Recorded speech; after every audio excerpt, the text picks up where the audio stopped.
चलिए आज एक ऐसी जगह की कहानी सुनते हैं जहां इंसानी इंजीनियरिंग और प्रकृति का जादू मिलकर कुछ ऐसा बनाते हैं जिस पर यकीन करना मुश्किल हो जाता है।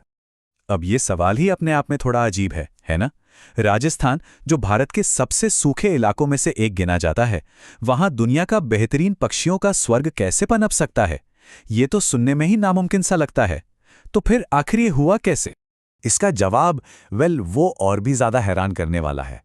ये कोई कुदरती करिश्मा नहीं है। ये पूरी तरह से एक मानव निर्मित यानी इंसानों का बनाया हुआ वेटलैंड है। एक ऐसा इकोसिस्टम जिसे इंसानी दिमाग ने प्लान किया और हाथों ने बनाया। इस जगह की पूरी कहानी समझने के लिए हमें थोड़ा सा टाइम में पीछे जाना होगा, क्योंकि ये पार्क हमेशा से पक्षियों के लिए एक सुरक्षित पनागा नहीं था। सच तो ये है कि इसका अतीत कहीं ज्यादा हिंसक था। ये सफर शुरू हुआ था एक बहुत ही सिंपल सी वजह से, एक पानी के जलाशय के तौर पर। फिर ब्रिटिश राज में ये जगह शाही शिकारगाह बन गई, जहां हजारों बत्तखों और दूसरे पक्षियों का शिकार किया जाता था। लेकिन फिर धीरे धीरे वक्त बदला, सोच बदली और इस जगह की किस्मत भी बदल गई। शिकारगाह से ये पक्षी अभयारण्य बना, फिर नेशनल पार्क और आखिर में इसे यूनेस्को वर्ल्ड हेरिटेज साइट का दर्जा मिला। जरा इस बात की गहराई को समझिए। एक ही जमीन जो कभी शिकार के लिए जानी जाती थी, आज दुनिया भर के पक्षियों के लिए जीवन बचाने वाली सबसे बड़ी जगहों में से एक है। जहां कभी बंदूकों की आवाज गूंजती थी, वहां आज सिर्फ पंखों की फड़फड़ाहट और पक्षियों का संगीत है। तो सवाल ये है कि आखिर ये चमत्कार होता कैसे है? इसका राज एक ऐसे आइडिया में छिपा है जो सुनने में थोड़ा उल्टा लगता है। यहां प्रकृति को बचाने के लिए उसे पूरी तरह से कंट्रोल किया जाता है। इसे कहते हैं कंट्रोल्ड नेचर।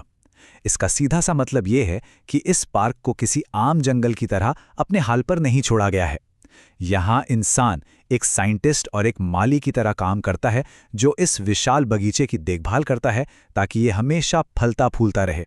ये पूरा सिस्टम आप कह सकते हैं एक बहुत ही सटीक ऑर्केस्ट्रा की तरह काम करता है। सबसे पहले मॉनसून और पास के अजान बांध से पानी को जमा किया जाता है। फिर स्लुइस गेट्स यानी पानी के दरवाजों के जरिए इंजीनियर्स तय करते हैं कि पानी को पार्क के किस हिस्से में कब और कितना भेजना है। और सबसे जरूरी बात, ये सारे फैसले वैज्ञानिक आधार पर लिए जाते हैं। और यही बात केवलादेव को सबसे अलग बनाती है। ये पार्क कभी एक जैसा नहीं रहता। हर साल मैनेजर्स जानबूझकर इकोसिस्टम को रीसेट करते हैं। कभी कुछ हिस्सों को बिल्कुल सूखा छोड़ दिया जाता है, तो कभी कुछ हिस्सों में बाढ़ आने दी जाती है। ये एक तरह से प्रकृति के चक्र की नकल है, जिसे इंसानों ने और भी बेहतर बना दिया है। तो इस सारी प्लानिंग और मेहनत का नतीजा क्या निकलता है? नतीजा कुछ ऐसा है जिसे देखकर यकीन करना मुश्किल हो जाता है। एक ऐसा स्वर्ग जहां दुनिया भर के पंख वाले मेहमान खिंचे चले आते हैं। जरा इस नंबर पर गौर कीजिए, 370 से भी ज्यादा। इस छोटे से पार्क में पक्षियों की 370 से ज्यादा प्रजातियां रिकॉर्ड की गई हैं। ये नंबर अपने आप में इस इंजीनियर्ड इकोसिस्टम की जबरदस्त कामयाबी का सबूत है। और बात सिर्फ यहीं के पक्षियों की नहीं है। हर सर्दियों में यहाँ का आसमान उन मेहमानों से भर जाता है जो हजारों किलोमीटर दूर से उड़कर आते हैं। बर्फीले साइबेरिया से, मध्य एशिया के पहाड़ों से और यूरोप के ठंडे मैदानों से पक्षी इसे अपना दूसरा घर बनाने आते हैं। इसीलिए केवलादेव को पक्षियों का इंटरनेशनल एयरपोर्ट कहा जाता है। हर साल यहाँ दुनिया के सबसे कमाल के विमान लैंड करते हैं, जो बिना किसी मैप या कंपास के हजारों मील का सफर तय करके यहाँ पहुँचते हैं। लेकिन हर अच्छी कहानी की तरह इस कहानी में भी एक मुश्किल मोड़ आता है। ये जो नाजुक संतुलन इतनी मेहनत से बनाया गया है, वो आज बहुत बड़े खतरे में है। और विडंबना ये है कि इसे बनाने वाले हाथ ही इसके टूटने की वजह बन सकते हैं। इस पूरे स्वर्ग की, इस पूरे इकोसिस्टम की जान बसती है पानी में। लेकिन आज वही पानी खतरे में है। इंसानों की बढ़ती जरूरतों के लिए बनाए गए बांध और सिंचाई के प्रोजेक्ट्स पार्क तक पहुंचने से पहले ही उसका पानी रोक लेते हैं। पार्क को जितने पानी की जरूरत है और उसे असल में जितना मिल रहा है, उसके बीच की खाई लगातार बढ़ती जा रही है। इस संकट का सबसे दर्दनाक चेहरा है साइबेरियन क्रेन। इस शानदार मेहमान कभी केवलादेव की पहचान हुआ करता था, लेकिन अब वो नहीं आता। पानी की कमी ने धीरे धीरे उसका घर छीन लिया और वो फिर कभी वापस नहीं लौटा। उसकी खामोशी हमें हर पल याद दिलाती है कि हम क्या खो चुके हैं।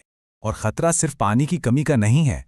पानी का गलत मैनेजमेंट, पाक के आसपास रहने वाले समुदायों के साथ जमीन और चराई को लेकर बढ़ता संघर्ष और क्लाइमेट चेंज की वजह से अनप्रिडिक्टेबल होता मानसून, ये सब मिलकर इस चमत्कार के वजूद पर सवाल खड़े कर रहे हैं। तो असल में सबक ये है कि आप एक खूबसूरत बगीचे की देखभाल तब तक नहीं कर सकते जब तक कोई बाहर से आकर उसके पानी का पाइप ही काट दे। सिर्फ पार्क के अंदर सुरक्षा देना काफी नहीं है। जब तक पानी के बंटवारे जैसी सरकारी नीतियां केवलादेव का साथ नहीं देंगी, तब तक की लड़ाई हमेशा अधूरी रहेगी। तो आखिर में ये पूरी कहानी हमें सिखाती क्या है? इस पवित्र कृत्रिम जगह का हमारे लिए और हमारे भविष्य के लिए क्या मतलब है? अगर हम भारत में संरक्षण के दूसरे बड़े नामों को देखें, जैसे काजीरंगा जो प्रकृति की जंगली ताकत और कड़े कानूनों पर चलता है, या मानस जो शांति और लोगों की भागीदारी से वापस खड़ा हुआ है, लेकिन केवलादेव इन सबसे अलग है। ये पूरी तरह से इंसानी डिजाइन और वैज्ञानिक अनुशासन की देन है। और शायद यही केवलादेव का सबसे बड़ा, सबसे जरूरी सबक है। अक्सर हम सोचते हैं कि प्रकृति को बचाने का मतलब है उसे इंसानों से दूर अकेला छोड़ देना, लेकिन केवलादेव हमें सिखाता है कि कभी-कभी सही इरादे और विज्ञान के साथ किया गया जिम्मेदार हस्तक्षेप भी विनाश नहीं बल्कि सृजन कर सकता है। तो केवलादेव हमें एक उम्मीद देता है, लेकिन साथ ही एक बहुत बड़ा सवाल भी छोड़ जाता है। क्या हम अपने दिमाग और अपनी इंजीनियरिंग का इस्तेमाल सिर्फ प्रकृति को बदलने या तोड़ने के लिए ही करते रहेंगे, या फिर हम इससे सीखकर डिजाइन और अनुशासन को इस ग्रह के जख्म भरने का एक शक्तिशाली औजार बना सकते हैं? ये फैसला हम सबको मिलकर करना है।